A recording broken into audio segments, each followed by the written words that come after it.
Hechos capítulo 14, leamos versículos 1 al 7. Dice así la palabra de Dios.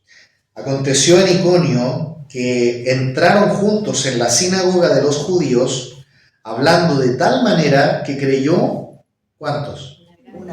Una gran multitud de judíos y asimismo de griegos. Mas los judíos que no creían excitaron y corrompieron los ánimos de los gentiles contra los hermanos. Por tanto, se detuvieron allí mucho tiempo, hablando con denuedo, confiados en el Señor, el cual daba testimonio a la palabra de su gracia, concediendo que se hiciesen por las manos de ellos señales y prodigios. Y la gente de la ciudad estaba dividida. Unos estaban con los judíos y otros con los apóstoles. Pero cuando los judíos y los gentiles juntamente con sus gobernantes se lanzaron a afrentarlos y apedrearlos, habiéndolo sabido, huyeron a Listra y Derbe, ciudades de Licaonia, y a toda la región circunvecina, y allí predicaron el Evangelio. Vamos a ver. Padre amado, le alabamos en esta tarde ya. Señor, gracias por su palabra. Y podemos ver, Señor, que usted nos está guiando a que, Señor, demos testimonio acerca de Cristo. Como decía nuestra hermana recién, no solamente hablar, sino que también demostrar con hechos el amor de Cristo a otros. Gracias, Padre, porque hay tantas formas en que podemos expresar el Evangelio de salvación a otros. Ayúdanos en esta semana a aprovechar las oportunidades, Señor, que usted nos da para compartir con otros acerca de Cristo. Pido por cada uno de mis hermanos, ayúdeles a que en sus trabajos, en su hogar, con sus vecinos, con amigos, en la fila quizás que nos toca a veces hacer en algún lugar, siempre hay oportunidad para entregar su palabra. Ayúdanos, Señor, porque el tiempo es corto. Su venida, Señor, se aproxima y, Señor, quizás ya no va a haber oportunidad. Por eso denos la oportunidad, Señor, como aquí lo hacen los apóstoles, de compartir el Evangelio. Se lo pedimos, Padre amado, en el nombre de Jesús. Amén. Muy bien, queridos hermanos, estamos aquí con el primer viaje misionero de Pablo. Recordemos cuántos viajes misioneros hizo Pablo. ¿Cuántos viajes? 3. 3 viajes misioneros hizo el apóstol Pablo. Enviado por la iglesia de Antioquía. Uno podría decir, pero ¿cómo si la primera iglesia fue la de Jerusalén? Pero fue la iglesia de Antioquía la que envió al apóstol Pablo en una primera etapa junto con Bernabé. Pero recuerdan que también iba con Juan Marcos, que no se nos dice por qué, pero Juan Marcos se salió del grupo y solamente quedó Pablo y Bernabé. Imagínense, 2 personas nada más, 2 misioneros que salieron, y es realmente extraordinario cómo las iglesias se fueron fundando. Galacia, Éfeso, Corinto, y todas estas iglesias después, Pablo también, Filipos, Pablo después les escribe cartas, y ahí es donde nosotros tenemos las cartas del Nuevo Testamento. Hermanos, la obra del Señor, si ustedes se fijan, no requiere tremendos recursos. La iglesia primitiva no tenía la tecnología que nosotros tenemos. No tenían grandes recursos, no tenían templos. ¿Dónde se reunían los creyentes? En casas, en sus casas. Los templos eran simplemente, seguramente el comedor de la casa, lo ordenaban y ahí se reunían. Y no eran grupos grandes, muchas veces eran iglesias pequeñas, porque en una casa no caben 100 personas. Así que las iglesias eran hogareñas. Hermanos, sin embargo, esta humilde iglesia llevó el Evangelio hasta el fin del mundo. Porque hasta ese tiempo, lo más alejado era España, ¿cierto? Allá quería ir Pablo. Recuerdan que él decía, yo quiero ir a España, quiero ir a España. Llegó a Roma, que sepamos fue lo más lejos que llegó. Y llegó preso. Sin embargo, estando preso, predicaba. Así que, hermanos amados, nosotros tenemos todos los medios Queridos hermanos, ¿por qué enfatizamos tanto la misión de la iglesia? Porque muchas veces nosotros, cuando nos enfocamos en nosotros mismos, en nuestras necesidades, en nuestros problemas, ¿cierto?, nos enfrascamos en nosotros mismos y pensamos que nosotros somos lo más importante. Y es cierto, nosotros tenemos necesidades, tenemos situaciones familiares, cosas que nos aquejan. Pero ¿saben, queridos hermanos? Cuando nosotros nos enfocamos también hacia afuera, en la gran necesidad que tenemos hacia afuera, nos damos cuenta que nuestros problemas son de este porte, en comparación con la inmensa necesidad que hay en el resto del mundo. Así que, amados hermanos, que el Señor nos ayude en estos minutos que vamos a estar aquí en la palabra de Dios. Dice el versículo 1: aconteció en Iconio que entraron juntos en la sinagoga de los judíos y hablaron de tal manera que creyó una gran multitud de judíos y asimismo de griegos. Queridos hermanos, siempre que una persona se salva es un milagro. Porque Dios puede, por ejemplo, crear el mundo, sanar a un enfermo, pero hermanos, aunque usted no lo crea, es mucho más difícil que el corazón duro de un ser humano alejado de Dios sea transformado y se vuelva a Dios. Eso sí que es difícil. Y hermanos amados, aquí nosotros podemos ver que personas muy duras se convirtieron al Señor. Aquí dice que judíos y griegos. Pensemos, queridos hermanos, que los judíos tienen su religiosidad. Ellos no aceptan a Jesús como el Mesías hasta el día de hoy. Ellos no creen en la Trinidad, ellos no creen en el Nuevo Testamento, no creen en la iglesia. Los judíos todavía están esperando al Mesías. Sin embargo, aquí dice que judíos se convirtieron al Señor Jesús. Eso es un tremendo milagro. Para que algo así ocurra, Dios tiene que hacer una tremenda obra. Sin perder este pasaje, acompáñeme a 2 de Corintios capítulo 4.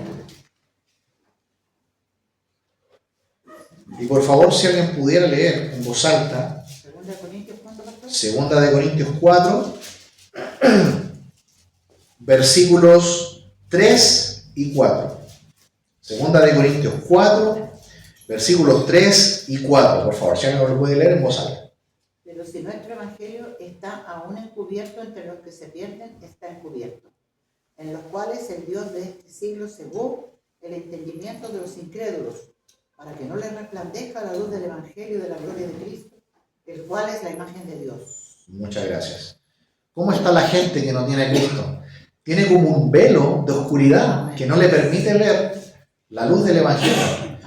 Por lo tanto, cuando una persona se convierte y ve la faz de Cristo y mira el rostro de Cristo, tiene que ocurrir una tremenda transformación. Esa transformación no la podemos hacer nosotros porque es una obra espiritual interna de la persona. El único que puede hacer esa tremenda transformación es Dios.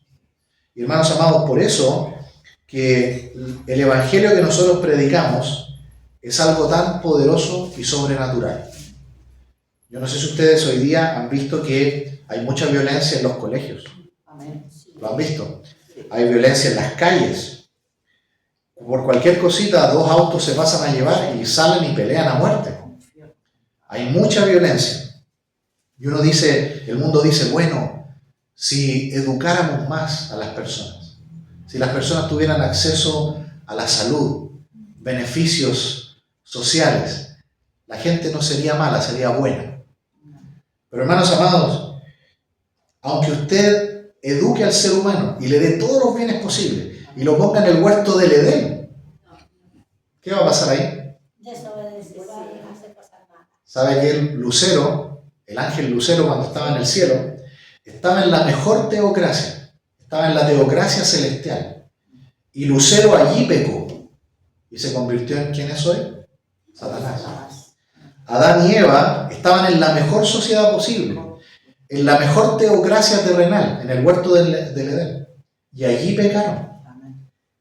El problema no está afuera, el problema está adentro. Hay una señora, no quiero atacarla ni nada, la señora Céspedes, una señora muy conocida en el mundo de los colegios, que habla, Amanda Céspedes, que ella habla mucho de que la maldad está en la sociedad, no está en los niños, la sociedad. Y uno dice, bueno, está bien, así piensa la gente del mundo, como que el pecado fuera una enfermedad viral, como que está en el aire. Pero ¿dónde está la maldad? Está en el individuo, en el corazón de las personas. Uno dice, incluso en los niños, incluso en los niños. Es cierto, hay una influencia sin duda de los adultos, de la sociedad, pero ¿dónde Dios quiere hacer el cambio? En el corazón de la persona. En la mañana estábamos hablando con el hermano Luis de esto y dábamos el ejemplo de un zorrillo. ¿Ustedes conocen ese animalito, el zorrillo? Sí. ¿Qué pasa si usted lo asusta? ¿Cierto? Y es terrible. El zorrillo es un animalito que tiene una naturaleza interior que es mejor alejarse de él. ¿Sabe lo que proponen personas como la señora Céspedes y otra gente más? Ellos dicen, tomemos al zorrillo, bañémoslo, perfumémoslo, lo adornamos con una cintita en el pelo, le ponemos ropita, visto que a los perritos les ponen ropita, hasta zapatitos. Y el zorrillo está limpio, bañadito, perfumado. Pero asústelo. Sí. ¿Ha cambiado su naturaleza interior? No. Sigue siendo lo mismo. Si nosotros transformamos al ser humano por fuera, no pasa nada. Mucha de la gente más mala en la historia ha sido la gente más educada. El jueves en la reunión de oración hablábamos de Hitler, ¿cierto? Era una persona altamente educada. ¿Pero qué hizo? Usó el poder para hacer mucha maldad, ¿no es así? Así que, hermanos amados, la solución no es la educación, no es que la gente tenga recursos, aunque la gente esté en la prosperidad máxima. El corazón es el problema. El corazón es el corazón del problema. Y es allí donde Dios quiere obrar. Por eso que el mensaje de la iglesia es relevante para el mundo de hoy. Yo sé que a veces se burlan de nosotros y nos dicen, los cristianos, ustedes son ignorantes, ustedes son personas de segunda, ustedes están locos, nos dicen. Pero hermanos amados, nuestro mensaje es el único que puede transformar realmente la vida del ser humano. Y puede restaurar las familias, puede restaurar las relaciones, puede restaurar las naciones. Y aunque eso fuera, no es nuestro propósito, porque hemos visto que en Génesis que el mundo va a ser destruido al final. Los seres humanos nacen y mueren. Nuestro mensaje no solamente arregla el presente. El mensaje del Evangelio tiene algo mayor. Le da vida eterna al ser humano. Restaura tu relación con Dios. Por eso, hermanos amados, que nosotros vemos que ¿en qué se enfocaba la iglesia al principio? ¿En qué se enfocaba el plan de Pablo dado por el Señor? Predicar el Evangelio a todo tipo de personas. Aquí nosotros vemos que los más duros, los judíos, se convertían.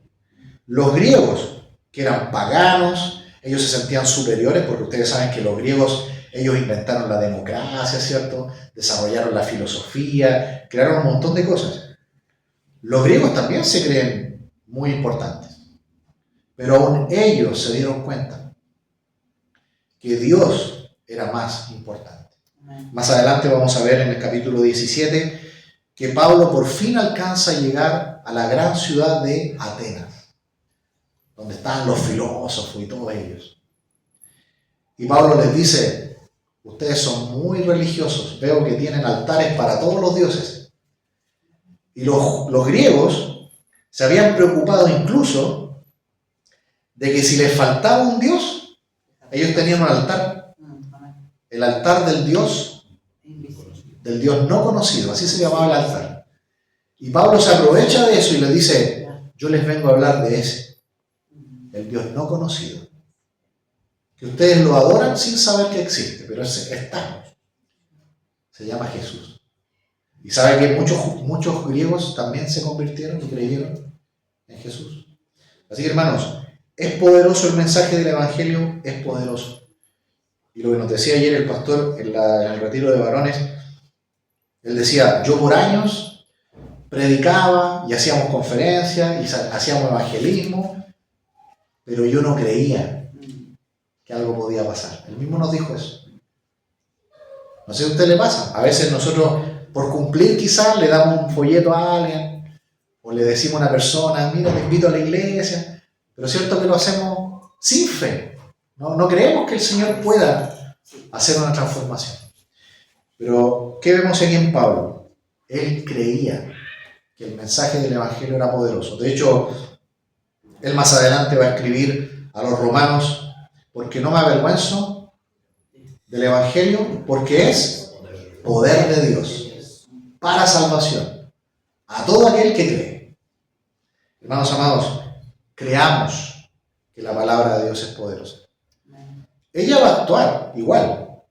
Sea que nosotros seamos buenos comunicadores o malos comunicadores, la palabra de Dios va a llegar igual. Pero de inmediato se levanta, como siempre, la oposición. Versículo 2. Mas los judíos que no creían excitaron y corrompieron los ánimos de los gentiles contra los hermanos.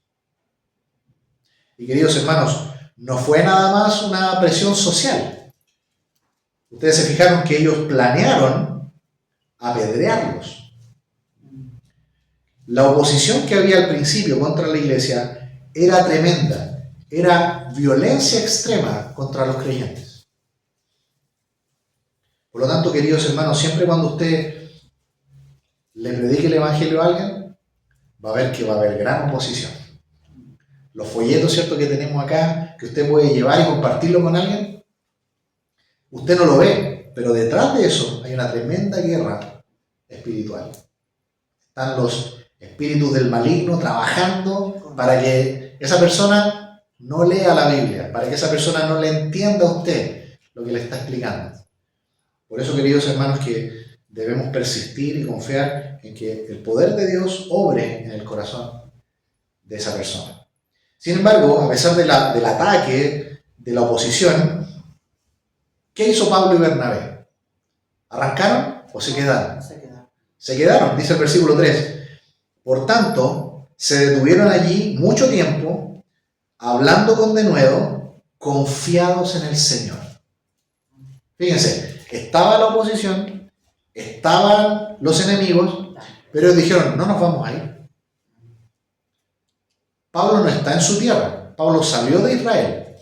Y aunque Pablo es ciudadano romano, él tiene una cierta, es como que tiene un pasaporte que le permite estar en cualquier parte, pero fíjese cómo lo tratan aquí los judíos de esta zona. Lo quieren matar. Sin embargo, Pablo dice, Bernabé, nos quedamos acá. Y vamos a confiar en el Señor y vamos a predicar. Y dice, el cual daba testimonio a la palabra de su gracia, concediéndose que se hiciesen por las manos de ellos señales y prodigios. ¿Por qué dijimos que al principio de la iglesia el Señor permitió que los apóstoles pudieran hacer los mismos milagros que hacía Jesús? Recordemos que los milagros salvan por sí mismos. Si usted ve un milagro, automáticamente salva. ¿Qué es lo que salva? Poner la fe, pero en Cristo. Yo puedo ver un milagro, ver al apóstol Pablo sanar a alguien, y yo me impresiono, me asombro. Pero eso no me hace automáticamente salvo. ¿Cuánta gente vio milagros y no fue salva? Muchos, partiendo por Judas. Judas vio milagros, pero él se mantuvo duro de corazón, él nunca creyó. Jesús dijo, él es hijo de perdición. ¿Sabe qué? Lo que produce fe realmente es la palabra de su gracia. Yo puedo ver milagros. ¿Y los milagros qué hacen? Digamos que producen un efecto, pero el propósito de los milagros es apoyar que el testimonio de Cristo es verdadero. Nada más. Vamos a el Evangelio de Juan, capítulo 20.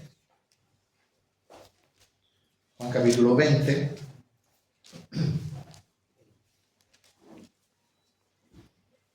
Versículos 30 y 31. Si ustedes notan, Juan, el apóstol Juan, es muy típico en él de poner su propósito al final del libro. Él no parte diciendo cuál va a ser su propósito. Al revés, Pablo, él siempre parte hablando en sus cartas y dice el propósito por el cual escribe. Pero Juan no, Juan siempre al final del libro dice, les escribí por esto. Juan capítulo 20, versículos 30 y 31.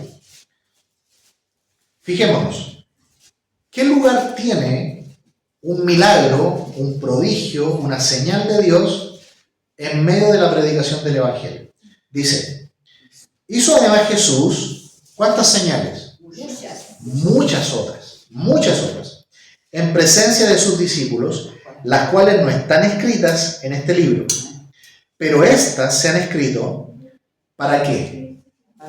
Para que creáis que Jesús es el Cristo, el Hijo de Dios, y para que creyendo tengáis vida en su nombre. Muy bien. Los milagros entonces son solamente un apoyo, un accesorio nada más. Pero no porque usted crea en el milagro va a ser salvo. ¿En quién hay que creer, dice aquí? Para que creáis que Jesús es el Cristo, el Hijo de Dios. Así que yo puedo ver 1000 milagros y no convertirme. De hecho, Pablo hablaba de esto a los corintios. Les dijo, a los judíos les gustan las señales. Ellos piden señales.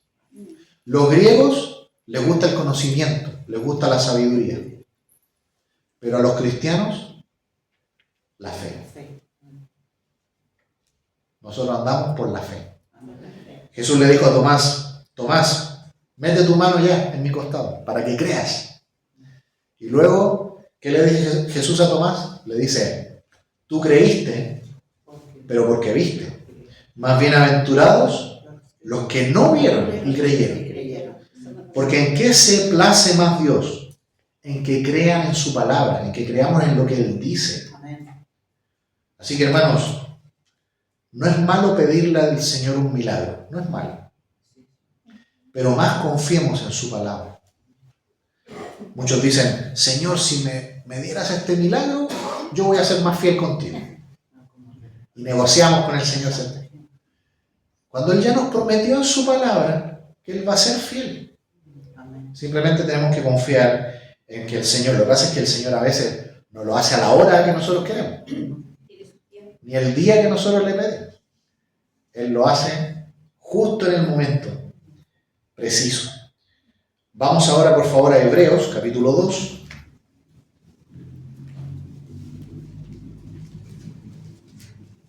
Hebreos, capítulo 2, versículos 3 y 4.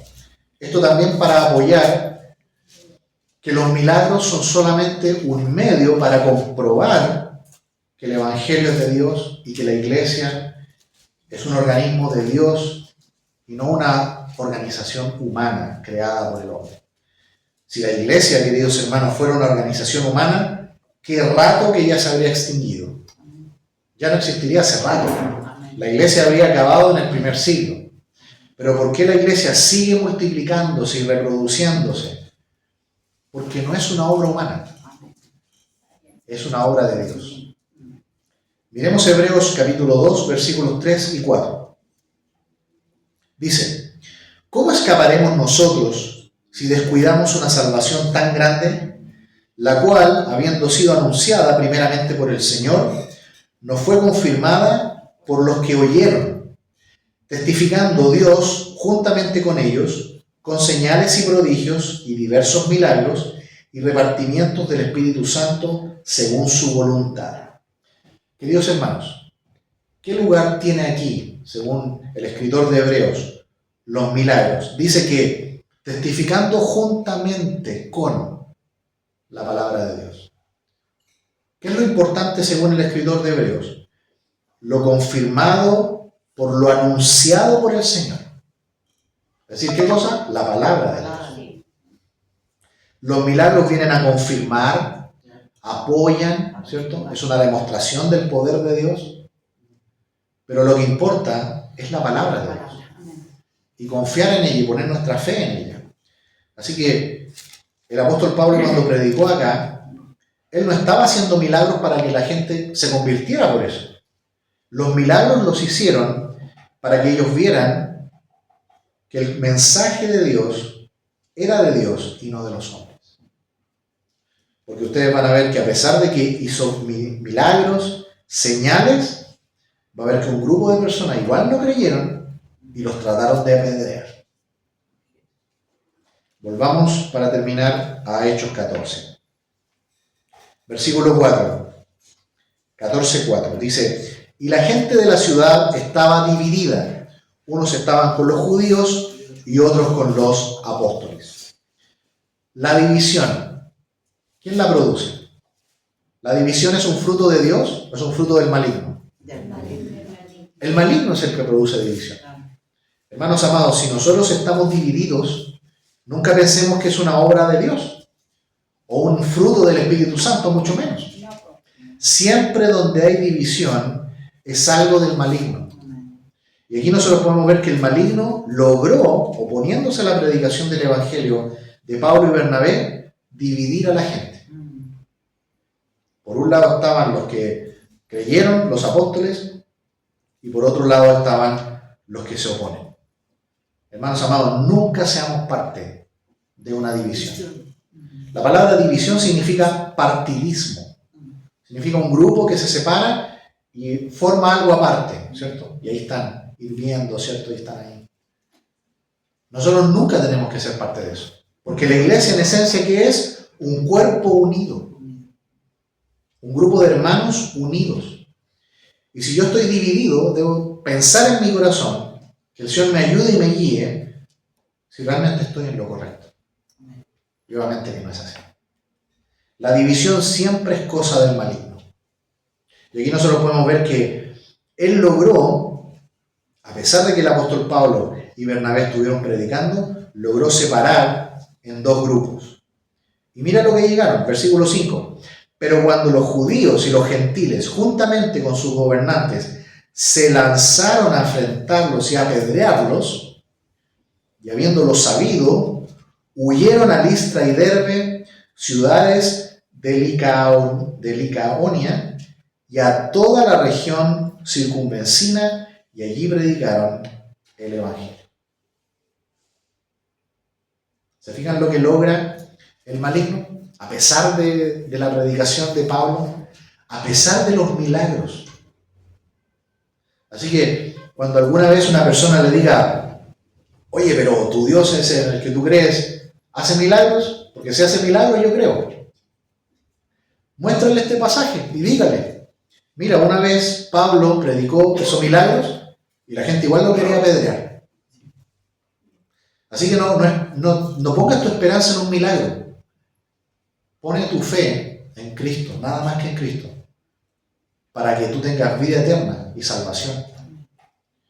Jesús también hizo muchos milagros, pero los fariseos que andaban detrás de él siempre persiguiéndolo, después de que Jesús hizo un milagro, le dijeron, este Jesús, hiciste ese milagro por el poder de Belcebú, le dijeron. Imagínense, el mismo Hijo de Dios, lleno de amor, de compasión, hablándoles de la salvación, haciendo sanidades, y ellos viendo eso, ¿qué dijeron? No, eso lo hace por el poder del maligno.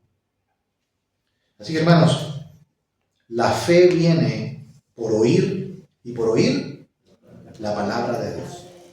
Por eso, hermanos amados, quedémonos con este libro, quedémonos con la palabra de Dios.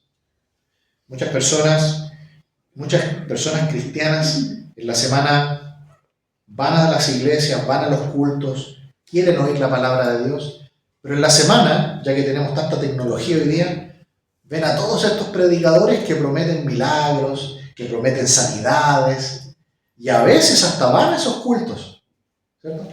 Dicen, no, el Señor me va a dar una sanidad. Y uno dice, sí, es parte de nuestra naturaleza humana, nosotros también somos carne y hueso, ¿cierto? Y tenemos dolor y quisiéramos que el Señor hiciera algo. Pero hermanos amados, confiemos mayormente en la palabra de Dios. Amén. Y Él también puede sanar, sí, también lo puede hacer, si Él quiere. Si Él quiere lo puede hacer. Y hemos visto que lo ha hecho en medio nuestro. Pero no pongamos nuestra esperanza en los milagros. Pongamos nuestra esperanza en el Señor. en medio de toda esta batahola que se produjo entre esta división, fíjense que aquí Pablo y Bernabé usaron de prudencia. Fíjense, prudencia. Y en vez de quedarse y recibir el apedreamiento, ¿qué hizo Pablo y Bernabé? Huyeron. Se fueron de la ciudad a Listra y Derbe. Miren, ni Pablo ni Bernabé dijeron, ya, bueno, apedréennos. También tenemos que usar de prudencia. Ayer un hermano de nuestra iglesia, no de nuestra iglesia, de otra iglesia, decía que iban a predicar a un lugar y él decía, hasta a mí me da miedo ir a ese lugar a predicar. Y uno dice, sí, uno lo entiende. Uno lo entiende. Uno puede ir a un lugar y uno puede salir hasta muerto, quizás, por predicar. Bueno, aquí nosotros podemos ver que el apóstol Pablo, Bernabé, fueron a un lugar, predicaron, pero cuando vieron que el peligro era inminente, ¿qué prefirieron hacer? Salir de ahí. Eso no es cobardía, es prudencia. Es prudencia.